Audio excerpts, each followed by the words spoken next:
this guy who worked with Anthony Fauci, a top aide to Anthony Fauci, basically was before the House committee and revealed the lengths that he went to not have emails that could be subject to a FOIA request, a Freedom of Information Act request.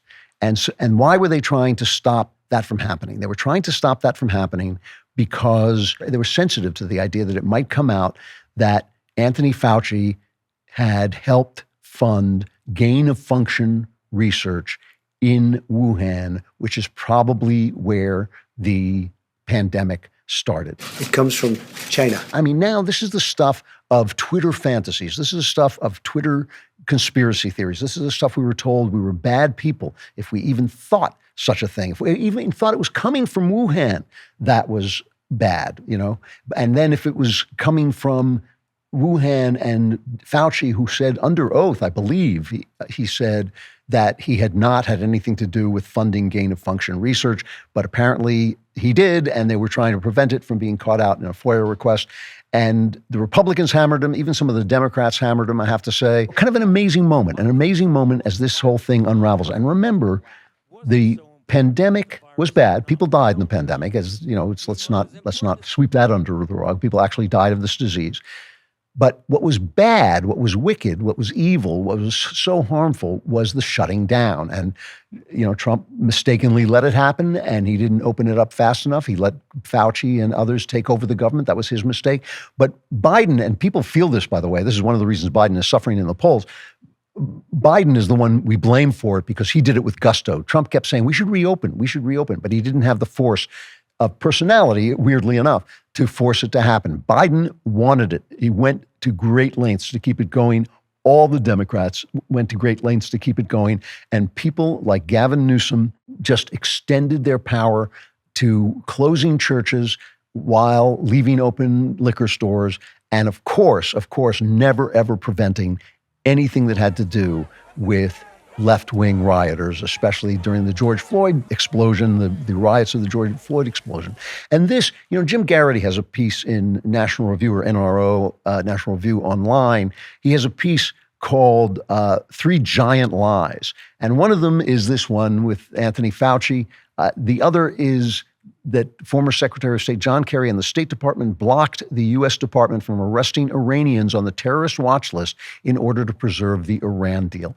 And this is another thing, like Trump's trial, that we have not, and like the pandemic, like the absolute complete failure of our leadership class, and not just in America, the leadership class throughout Europe, really, the failure of the leadership class to handle a crisis that they turned into a crisis. They handled an epidemic that they turned into a massive, massive crisis. And that's without belittling or minimizing the deaths that actually did take place. But a lot of people died alone. A lot of old people died alone because their family couldn't be with them for no reason. A lot of people stuck in masks for no reason, working from home for no reason. And so all of that stuff, which is what added to the misery and the children being kept home from school, it was the Biden administration that brought the teachers union into the White House to make sure the school didn't open. We haven't dealt with that. We also haven't dealt with this Iranian deal.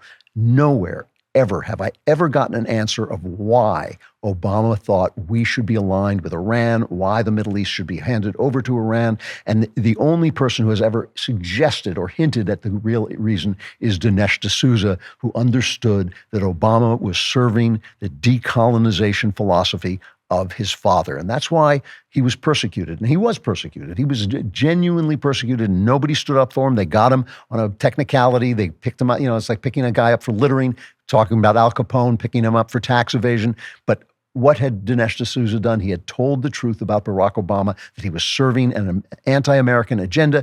And the proof of it was there in his book, in his memoir, where he talked about his respect for his father, who was not a man deserving of respect. The third great lie, of course, is the Alito flag thing. This one, Ann Coulter did a great thing just taking this apart, that when you pressed on the links in the New York Times, no, New York Times kind of engineering this. This is the flag story that Alito flew the American flag upside down, which is a traditional signal of distress.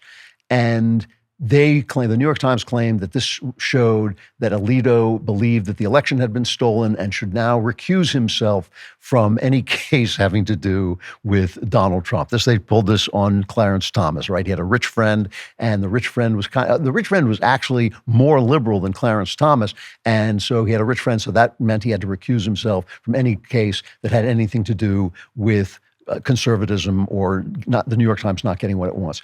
The funny thing about this, the reason this is so instantaneously debunkable in both Alito's case and Thomas's case, is both of them have a judicial philosophy and both of them have made decisions consistent with that judicial philosophy throughout their entire lives. So you can't actually find a place where they twisted something like this guy in the New York trial. And the fact that they're doing this in the New York Times when this trial is taking place and they are running pieces every day trying to legitimize that trial is just one more strike against them.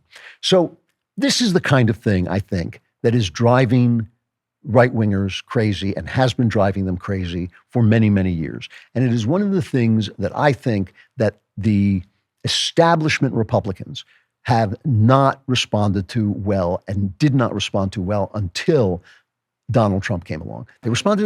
Reagan responded to it well. But the rest of the Republicans could not wait to get Reagan out and replace him with Bush, get Bush in there to bring things back to normal, which is basically kowtowing to a left-wing press. Listen, leftism is a form of decrepitude. Leftism is what happens to societies as they age out. We can't stop leftism from killing our country. What we can do is prevent it from killing our country today. This has always been the case. Everything made by mortal man dies. Death looks a certain way. So we can't make it stop, okay? But we can prevent it from killing us today. We can give it setbacks. Reagan was a setback that lasted 25 years. Clinton had to keep on doing what Ronald Reagan did. Same thing with Giuliani. The next mayor had to do what Giuliani did because it worked. And then after people forget, 25 years goes by, a new generation comes along, they stop it, they basically go back and they bring back the left and things start to, the aging process takes up again. However, this is what drives us crazy, is all these lies. And that is why it is really, really important for us not to support people like Andrew Tate and people who are lying, people who are putting forward disgusting, hateful philosophies. We have to be the good guys.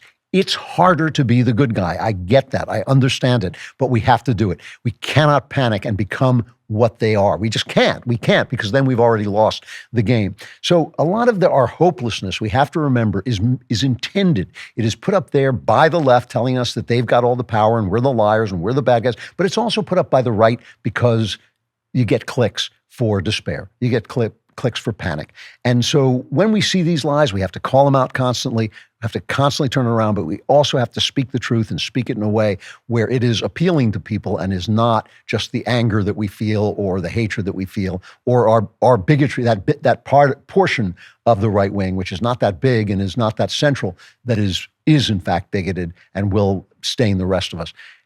It's a hard fight. It never ends, too. There's not going to be a day when we say, oh, the fight is over. This is the human condition. It's part of the human condition. But panic and pessimism and despair especially are self-fulfilling prophecies. For more unparalleled greatness, like and subscribe. And don't forget to subscribe to The Andrew Klavan Show wherever you get your podcasts.